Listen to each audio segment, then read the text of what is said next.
Alors dans cette vidéo, nous allons voir comment contribuer à la justice sociale grâce aux services collectifs.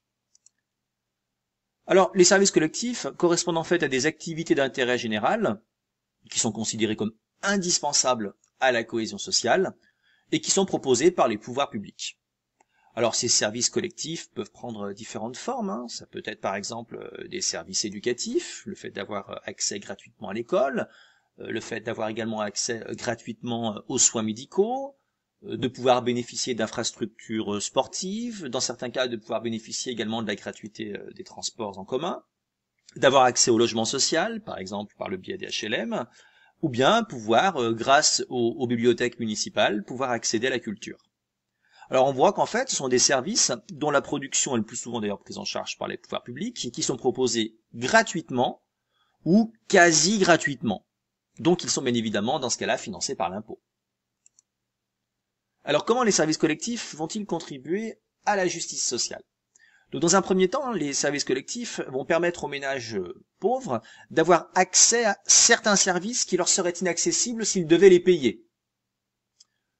La gratuité, par exemple, des soins médicaux fait que les personnes pauvres pourront malgré tout se soigner, alors que si les soins médicaux étaient relativement chers, ils ne pourraient pas tout simplement se soigner.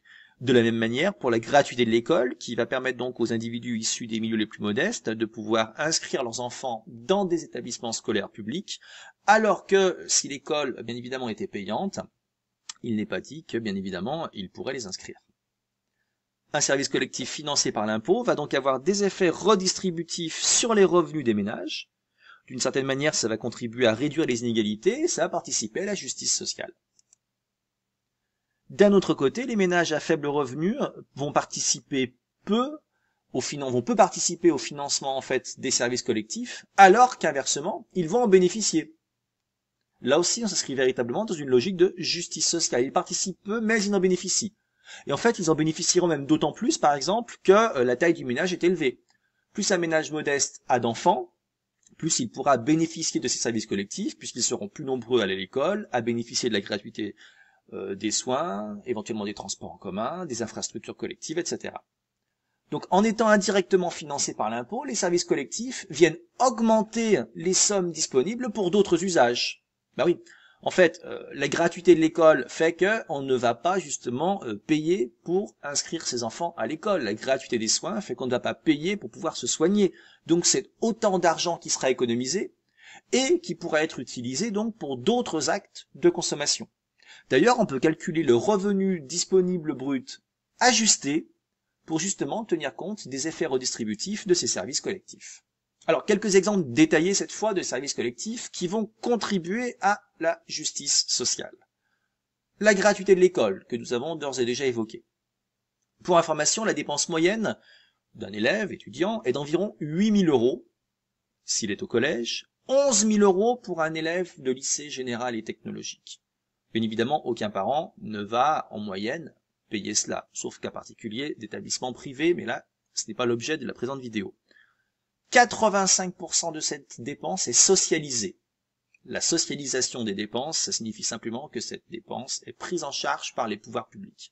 Donc la quasi-totalité des dépenses au niveau scolaire est prise en charge par les pouvoirs publics, ce qui permet donc aux individus, bien évidemment, les plus modestes, de pouvoir inscrire leurs enfants à l'école et de pouvoir économiser de l'argent en ne déboursant pas donc des droits d'inscription. Cela participe d'ailleurs de cette manière-là en plus à une certaine égalité des chances. Autre exemple, la mise à disposition d'équipements publics gratuits, que ce soit des équipements sportifs, des transports publics, etc.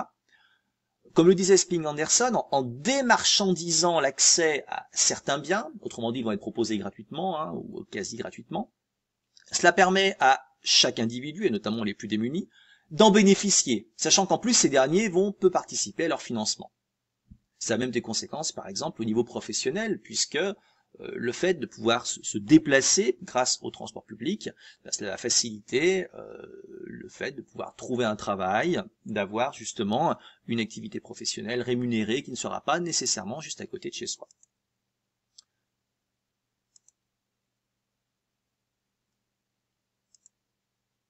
La gratuité d'une partie des dépenses de santé est également fondamentale puisqu'elle va permettre aux plus pauvres de se soigner au même titre que les plus fortunés. La même qualité de soins dans les hôpitaux publics sera prodiguée donc à tous les individus sans tenir compte de leur origine sociale.